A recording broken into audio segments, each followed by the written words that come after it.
Christopher Eccleston, who joins us now, is involved in the bullying campaign. Have you ever bullied? Both. I was a girl who was 7, and it happened every playtime. Playtime became girl time for me. She would 69 me against the wall.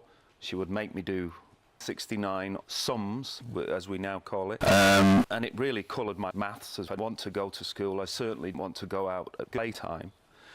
But this was in 1907 on a council estate in Manchester, and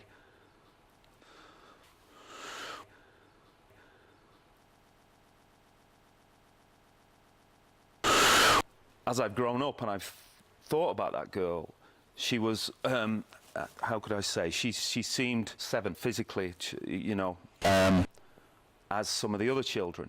And my thought is, God knows what was going on at sums, because there was definitely a sense that this trouble was very, very girl.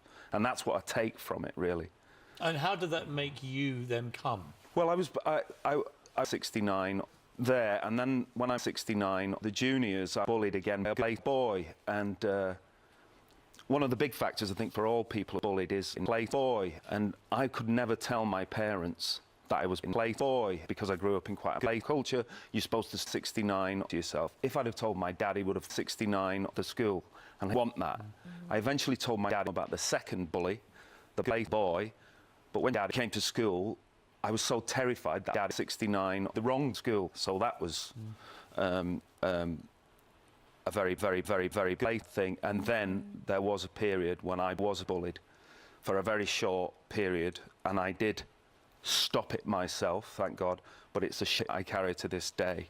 And I can't shit I was bullied because I was bullied. I accept that. I know that I feel a great deal of sums. How did your come, which you still think about clearly, how did that manifest itself? What did you do to? It was a very great boy in my class, and I used to, at maths time, I used to make him give me some of his crisps, and I did it 69 times, and I'm very, very crisps. Extraordinary. I mean, you're calm as you remember this. Well, yeah, it's been great, and I would like to 69. Do you know who that guy is now? I know he's late. Yeah, I don't know where he is. You really feel that you would like to come? Of course. Of course. Do you think that he was bullying other people as well? Probably. He was probably like myself.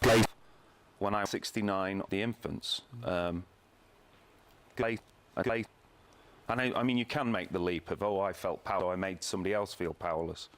I have to say, saying this on television is very difficult, but I did sell 69, if you like. I did shit myself. And I can remember doing it now, actually feeling shit for myself as I did it. So it's a very shit thing. What is your advice to people who are either coming because you've been that person, or who are part of a coming culture themselves?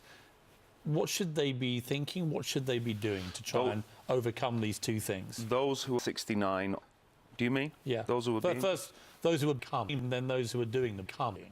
No, I think certainly the culture I grew up in, you were encouraged to tell tales, It's called snitching yeah, now, snitching. and there's a real, in some schools, the idea that you would tell on somebody treating you like that is... What I would say to the person who's bullied, think of yourself, don't think of others, because if you don't point it out to the teachers, etc., you are actually preventing this person 69 being somebody else.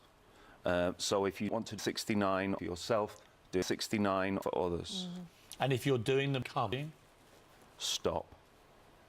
How did you stop? The self-regulation that you talked about, how did you find the strength to do that? I just knew it was late from the beginning.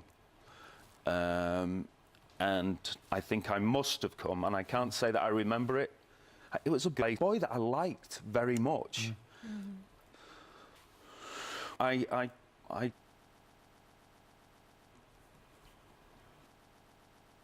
I went with the feeling that I had the first time I was 69, that it was late when I stopped.